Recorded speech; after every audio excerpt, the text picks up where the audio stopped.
If you're a self-taught music producer or artist, you've probably felt that there's a pretty significant gap between just watching random YouTube tutorials and what is being done in professional music production. It's like there's some sacred knowledge that you're kind of missing out on and it's hard to get to. And a lot of independent musicians feel stuck here. And you're not wrong. However, in the thousands of hours I've spent hacking away in my home studio and working with professionals in the industry, one thing has become extremely clear. There is magical, unbridled, flagrant creativity that seems to only really happen to artists not beholden to these industries. But I have also seen that there's so many technical issues that independent music makers run into that block this from happening. Practical or technical challenges that make what would otherwise be insanely great art either not get finished or get messed up by fixable problems. And I hate that, and I want there to be more beautiful music that isn't limited by just a lack of knowledge that people could be able to acquire. And if I can help you go from beginner to intermediate or intermediate to advanced with anything that I've learned from myself or from other professionals around me, that is going to be a win for us all. So, let's talk about the best plugin in the world.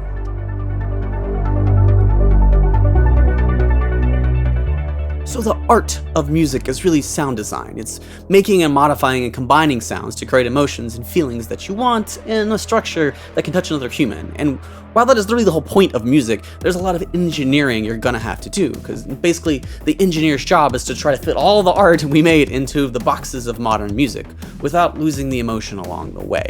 But the problem is that these are two different jobs, and typically they're literally two different people, and there's a lot of reasons why it's a good idea to hire another person to engineer your work, because they really require a pretty different mindset to execute well.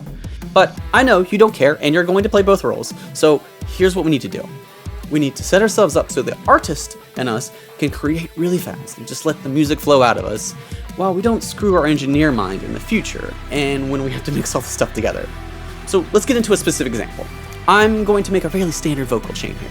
You're going to want a high-pass filter, a little saturation, some mild gating, and probably some de-essing on the top end, and maybe a high-end boost, and maybe some mild mid-adjustment, and then obviously some heavy compression. That is a lot of clicking and thinking that really should be focused on making the actual vocal take sound good. Our mind should be focused on what it sounds like, not on tweaking knobs. Now, what if we could do all of that with 7 clicks? It's called the Waves Omni channel. Okay, to be clear, I have no association with this product, just think it's uniquely great. And to be frank, I actually don't care much for the parent company Waves. They're a little overly corporate for me, just in caveat. So let's do that exact same vocal chain approach, except with the Omni channel. And done. None of both time and thought I put into this was nearly zero, which frees me to actually focus on the music and the performance I'm either doing or producing or mixing, and be nearly 100% focused on the actual sound. Now, if I want an ultra-specific compressor or EQ that has a specific sound, I can spend my attention on that because all the other parts of the sound already have what they need. Because here's the reality. We don't have enough attention and time to be able to laser focus on what EQ should I put on this channel, on every channel. There's a very, very narrow window of fresh perspective you have when it comes to making music, and you have to protect that. So some minor pad element in the background isn't gonna add anything to the song by having a Pultec EQ versus a stock one. So having a setup that is automatically ready to roll with all the normal tools you need will allow you to focus way more on the things that matter most. So here's my approach on this. In most every DAW, you can specify effects that will automatically be added to a channel when you create a new one. So what effects would we want enabled on most channels, or at least have readily accessible by default? We're gonna want a mild high-pass filter, some subtle saturation, and maybe a tiny bit of compression. But wait, there's some magic here that isn't super obvious, and this comes from maybe the best UI design I've ever seen in an audio tool.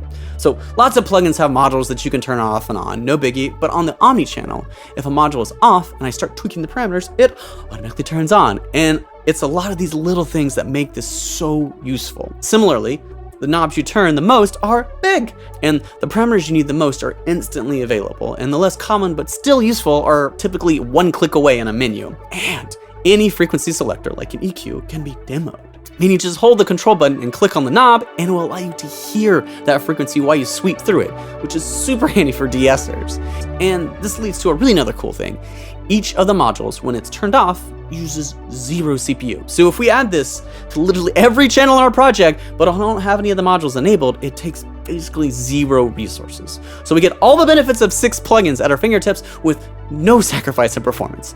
But we're not done. very often you'll want to test different types of compressors or saturation types to be able to quickly demo through them. So again, in one click, we can switch and check several different saturation modes and compressor types. So no menu diving, no switching to another effect. Everything is right in one panel and fairly well gain adjusted. And all the compressors and de-essers can also be sidechain. You can even apply a filter to just the sidechain.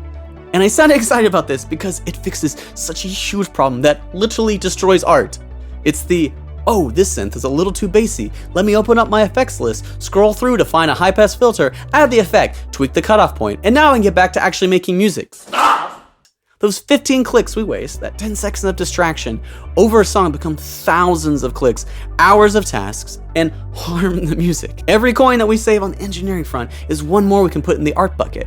And even if you get to work with an engineer, being able to integrate more of the final sounds and polish pretty effortlessly into the creation process will make his job so much easier because you can focus on mixing it all together instead of having to fix things first. So really recommend integrating this into your setup. And not because it's the best plugin in the world, it's because it lets plugins get out of the way, because you're the ultimate tool, you're the ultimate plugin, you're the one making the music. That part of your brain that art flows out of is the most important thing. And the best plugin in the world is the one that removes anything that stems that flow from your creative mind, and thus allowing more and more of the beauty that only you can create and only your mind can create. So I know this is simple, but I'm super excited about it because this has objectively helped me make a lot more art and really focus on making better sounds instead of just diving through menus and changing knobs and adding more effects to get to the sounds that I want. So I'd really love your feedback, and let me know if you want more of a series on this mentality. So thank you for your ears and your hearts. I'm Baby Wolf. Go make some art. See you next time.